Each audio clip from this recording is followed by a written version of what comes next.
Creek is perhaps the next evolutionary step for the troll species. He's spiritually advanced, he's moved beyond the material world, even if that material is felt, and into a more spiritual domain. Creek's relationship with the other trolls is one of haughty superciliousness and condescension. He considers himself to be better than the other trolls, more advanced intellectually and spiritually, and just vibrating on a higher plane of consciousness. At the commencement of the movie Trolls, they live in a kind of, it seems, blissful captivity where they are regularly harvested by the Bergen species, having been led to freedom by a kind of Moses figure in the shape of King Pepe through a series of subterranean tunnels. They now live in a new utopia, a blissful forest dwelling. But there is one harbinger character, played by Justin Timberlake, the character of Branch, who says that danger is just around the corner. But the other trolls, in their sort of blissful, one would say, ungrounded optimism, don't pay heed to his warnings and just want to party and enjoy life. They don't see the writing on the wall, to use a biblical analogy, that there is the threat of danger. When danger eventually comes, of course, only Branch, the cynic, is prepared for danger in the form of the returning Bergens.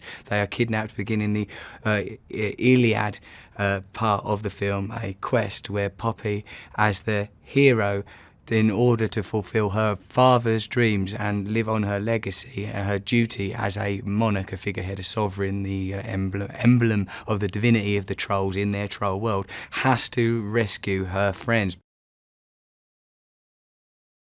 Anna Kendrick brings to the role of Poppy mirth, lightness, a good singing voice, sort of a puckish, spry wry playfulness. She is a twinkle-eyed, affable girl next door, sort of sparkle-toed, whimsical girl with an element of edginess, which I imagine means that she's accessible to young children, but aspirational for adolescent female viewers. Branch is a sort of a survivalist kind of character that lives in a bunker. He does have that skill set, but he doesn't have the optimism and love. But the two of them, as a composite entity, do have exactly the required characteristics to fulfill this mission, or do they? You know, that's the great question of the Trolls film. Will they rescue their friends, and will they again achieve utopia? Can there be a second Eden for the Trolls? You'll have to go and see the film. They are where the trolls are joyful, the Bergens are joyless. They are cynical beings and think that they can only attain joy, happiness or any pleasure through consuming trolls.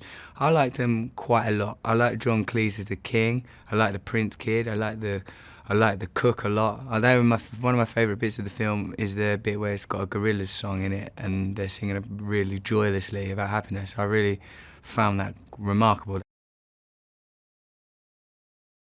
In the movie The Trolls, the hair is a bit like an elephant's trunk. It's a dexterous entity that they can use to reach out and grab things. They can swing from trees with it. It's in a way a superpower. It's been they utilise it frequently to get out of jams, to grab one another.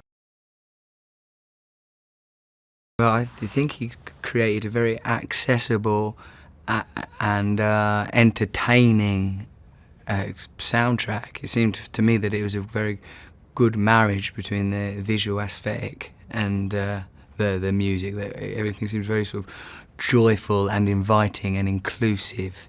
And I met him for the first time yesterday. He seems like a very warm human.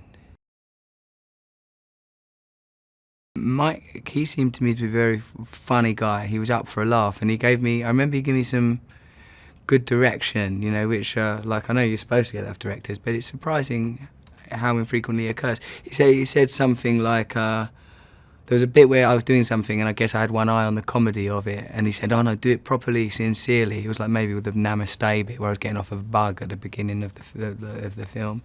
and it really made me laugh how he saw the way that he saw it. So I think they're good directors, and I think that across the film, it's like that there's a very beautiful aesthetic, excellent music, really well cast, and like good performances.